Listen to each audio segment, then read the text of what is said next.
Chers invités, chers membres du Conseil supérieur de la coalition Abdoul 2024, chers alliés, chers compagnons de l'Alliance pour la citoyenneté et le travail, mesdames, mesdemoiselles, messieurs.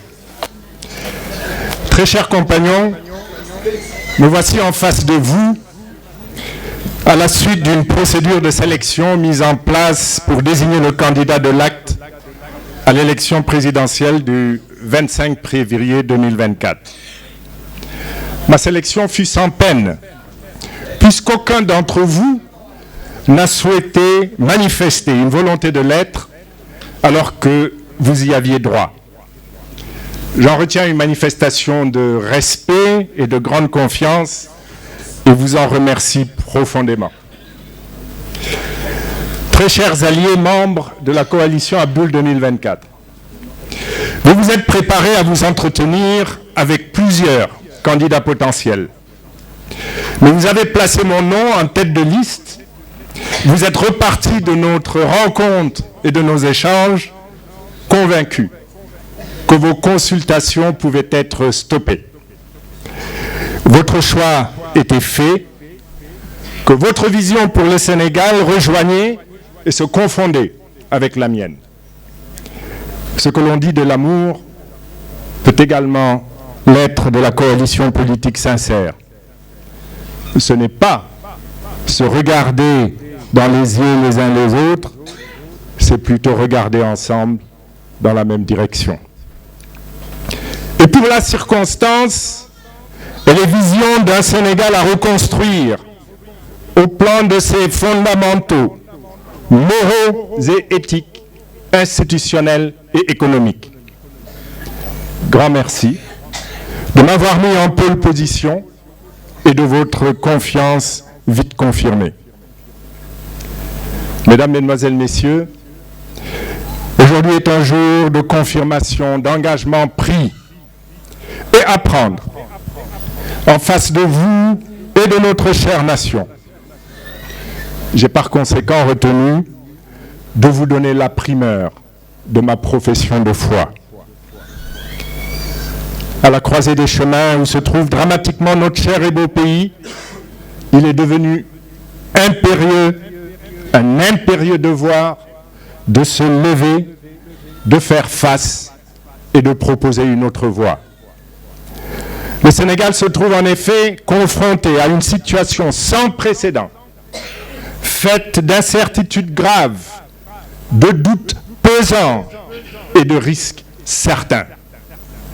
Son économie est à la peine. Les statistiques officielles jurent avec la situation réelle vécue par les populations, caractérisée par une chute des productions agricoles, un record absolu atteint par l'inflation des prix, notamment des denrées alimentaires et de l'énergie, une création insuffisante d'emplois, un accès aux soins devenu chaque jour plus difficile, une urbanisation mal contrôlée avec ses conséquences en termes d'indisponibilité de services sociaux de base, d'assainissement quasi absent, d'inondations récurrentes et de spéculation foncière sur fond de grave corruption. Tel est le sombre tableau qui accélère l'exode de notre jeunesse, partant à l'assaut de la mer ou du désert au risque de leur vie, pour tenter de trouver l'espoir ailleurs, sur des terres qui pourtant les refusent. Mais le désespoir est inévitable lorsque toutes les portes de l'espoir ont été fermées. Les finances publiques n'ont jamais été en aussi mauvais état par l'importance du déficit budgétaire et le record atteint par l'endettement public. Ce que nous avons choisi pour nous gouverner n'ont plus comme solution que de masquer les ratios fondamentaux catastrophiques par un taux de croissance du PIB nominal qui atteindrait 27,4% entre 2022 et 2024, record mondial en gain de prospérité. À la dégradation des conditions de vie des populations s'ajoute donc un manque de marge de manœuvre privant l'État de capacités anticycliques. C'est sans doute dans cette souffrance et ce manque de perspective et d'espoir qu'il faut voir les causes profondes de l'apparition de fortes tensions politiques ayant ébranlé la démocratie sénégalaise ces dernières années, avivées par des attitudes de nos gouvernants, source de recul démocratique refusées par notre peuple. Par des déclarations publiques, j'ai souvent prévenu du mur dans lequel nous menait une gouvernance faisant une trop large part à l'intérêt personnel et politicien plutôt que général. Là se trouve le sens de l'ardent engagement qui m'a fait cesser d'être simple citoyen pour devenir acteur politique, comme nombre d'hommes et de femmes qui partagent la même vision. Ma volonté de servir notre parti autrement que je ne l'avais fait jusqu'à la veille de mon entrée en politique est demeurée intacte.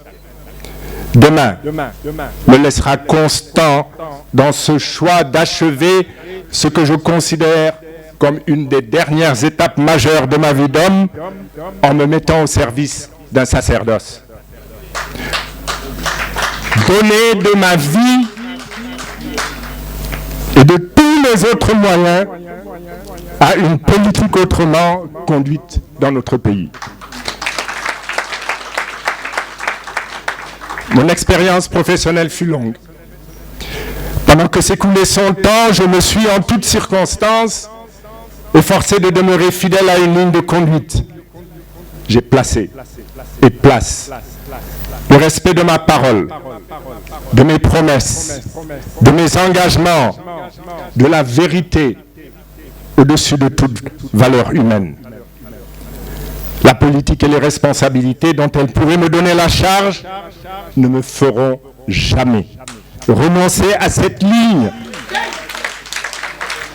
ne me feront jamais prendre le risque d'éroder ou de sacrifier une réputation bâtie sur une longue période avec le souci de ne point trahir un précieux héritage de vérité, de fidélité aux valeurs de travail et d'éthique, à la fois biologique et spirituelle. Alors, chers concitoyens, n'ayez crainte. Moi, Abdoul Mbaye, je saurai porter le souvenir du fardeau de mes promesses, respecter les engagements que j'ai pris, ceux d'hier, ceux de mon serment du 18 mars 2023, et notamment celui de ne faire qu'un mandat unique consacré à la transition démocratique du Sénégal et à la restauration des fondamentaux économiques et financiers de notre pays. Je vous en rappelle le contenu en me citant. Je jure devant Dieu, subhanahu wa ta'ala, devant mon peuple, devant ma famille, en face de vous qui avez décidé de m'investir de votre confiance, que si par la grâce divine je deviens président de la République du Sénégal, à la tête de l'équipe qui m'accompagnera pendant mon mandat, je respecterai et ferai respecter la loi. Je réformerai la loi lorsque créée ou modifiée pour satisfaire des intérêts personnels. J'œuvrerai par une réforme constitutionnelle pour la construction d'une véritable séparation des pouvoirs, fondement de toute réelle démocratie. Je soustrairai la justice aux instructions venues du pouvoir exécutif et prendrai toutes mesures pour la rendre indépendante des partis. Je lutterai contre toutes les formes d'injustice dès que constatées ou que j'en aurai été informé. Je réformerai le mode du choix et d'élection des députés afin que le Parlement accueille de véritables représentants du peuple. Je soumettrai le choix des membres du gouvernement au respect de critères d'honnêteté et de compétences prouvées. J'élargirai le recours à des critères identiques pour les nominations aux fonctions civiles et militaires. Et l'appel à la candidature sera la règle en ce qui concerne les fonctions civiles. Je soumettrai au principe de redevabilité tout dirigeant public ou gestionnaire de deniers publics pendant l'exercice de ses fonctions, y y compris le président de la République. Je renforcerai les bases de nos souverainetés monétaires, alimentaires, sanitaires, sécuritaires et financières. Je veillerai à recréer des marges budgétaires et financières susceptibles d'aider le Sénégal sur la voie d'une croissance inclusive, partagée et durable. Je redonnerai espoir et dignité à notre jeunesse par l'accès à l'emploi dans le cadre de la construction d'une économie autocentrée. Je renforcerai la protection de l'enfant, de la femme et des plus faibles dans la paix, le rassemblement, la fraternité et la justice.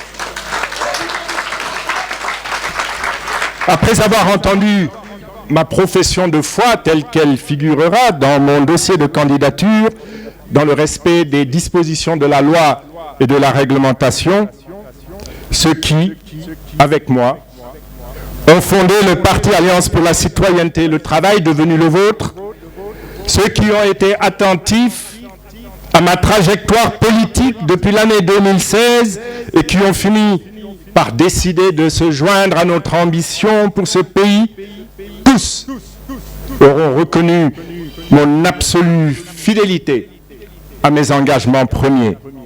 Ils étaient engagements de proposer une politique autrement. Une politique basée avant tout sur le respect de la parole donnée, sur la vérité dite, sur une constance écartant toute possibilité de compromission avec un régime œuvrant contre les intérêts du peuple, mais pour ceux de ses caciques. Ils étaient engagements de refus de la politique politicienne qui a, dans la durée de plusieurs décennies, fait tant de mal à notre cher Sénégal et à notre peuple. Rien ne pourra me faire dévier de ces convictions motivant un engagement pris sur le tard, ce que je regrette. J'ai trop longtemps été effrayé par la politique politicienne. J'aurais dû contribuer plutôt à l'éveil des consciences de nos citoyens, des électeurs sénégalais, car tel doit être le sens premier de tout engagement politique, et d'abord celui de l'intellectuel en démocratie ou non. Mais un engagement tardif n'est pas nécessairement pris trop tard. Le proche avenir, celui que nous préparons aujourd'hui, nous dira très bientôt qu'il a été pris à temps.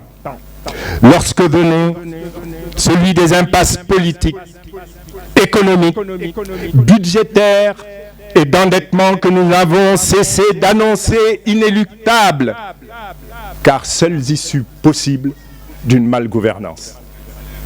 Demain viendra l'espoir d'un nouveau temps politique, porté par un peuple devenu conscient que la qualité de son avenir s'accroche au choix réfléchi de ses dirigeants. Un choix dépendant avant tout d'un critère fondamental, qui est le suivant: donner mon vote à un compatriote. Patriote parce que l'ayant prouvé, soucieux de la bonne gouvernance du bien public parce que l'ayant montré, prêt à des sacrifices pour mon mieux-être parce que l'ayant démontré dans la durée. Peuple du Sénégal, je suis impatient de recommencer à te servir avec une équipe dévouée à cette cause pendant un mandat unique de 5 ans, mais qui sera de mission dans la paix, le rassemblement, la fraternité et la justice. Dans un effort constant de recherche de la construction d'un modèle nouveau, politique et économique pour notre continent. Cette nouvelle voie à trouver nous est nécessaire. Au-delà des clivages traditionnels de droite à gauche, non authentiquement africains, et n'étant jamais parvenu à prouver une réussite au profit de nos populations les plus pauvres du monde, demeurées les plus démunies de la planète. Allons donc vers un modèle reposant sur des piliers aussi solides que l'éthique et le travail, afin de redonner espoir à notre jeunesse en désespoir, fuyant sa terre natale, quel qu'en puisse être le prix. Apprenons à lui donner de nous-mêmes, plutôt que de lui prendre ce qui lui appartient, pour ne lui en rendre qu'une infime partie, lorsque la prochaine élection devient achat de conscience, tromperie de toutes sortes et poursuite de pratiques nous condamnant au dernier rang des nations. Ce modèle vertueux rejette la politique comme profession ou spécialité. Mesdames, Mesdemoiselles, Messieurs, mes chers compatriotes, ne soyons politiciens ni de droite ni de gauche. Devenons de simples citoyens au service du mieux-être de nos concitoyens. Vive le Sénégal et son beau peuple, renaisse la flamme de l'espoir, vive l'Afrique libre et digne. Je vous remercie.